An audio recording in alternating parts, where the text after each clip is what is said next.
waxaa maalintii labaad gashay madasha lagaga hadlayo qorshaha horumarinta qaranka ee sagaalaad iyadoo maanta ay ka qayb galeen qaybaha kala duwan ee bulshada rayidka sida odayaasha dhaqanka, dhalinyarada iyo haweenka. ujeedka guud ee madashan ayaa ahayd sidii dadka laga talagelin lahaa diyaarinta qorshaha horumarinta qaranka 5 sano ee soo socota.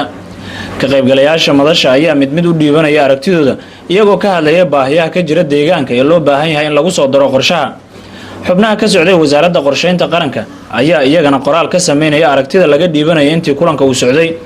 agaasimaha guud ee wasaaradda qorsheynta, iskaashiga iyo horumarinta dhaqaalaha xukuumadda federaalka Soomaaliya Asad Yuusuf Qanyare ayaa kulanka kadib warbaahinta u sheegay in ilaa 3 qodob oo muhiim ah ay ka soo baxeen wada tashigii maanta ay la qaateen bulshada rayidka ah. aan inta ka qabanay wada tashi ballaaran oo ku saleysan ama sal u noqonayo qorshaha horumarinta qaranka sagaalaad ee soo socda.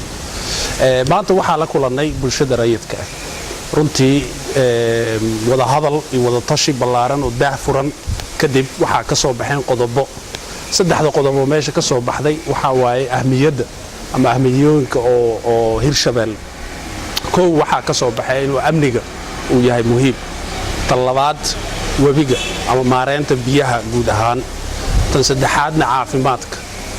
3daas qodob aan isla qaadanay insha Allah wada tashigaana waan sii wadi doonaa. bari waxaan la kulmaynaa xubno kale saasaana ku sii soconaynaa haddii Ilaahay yira.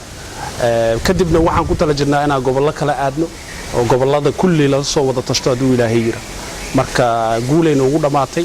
maalinta bari ayaa la filayaa sidoo kale inay kulankan la mid ah la yeeshaan ganacsatada si ay iyagana ugu biiriyaan fikradooda diyaarinta qorshaha horumarinta qaranka 5 sano ee soo socota.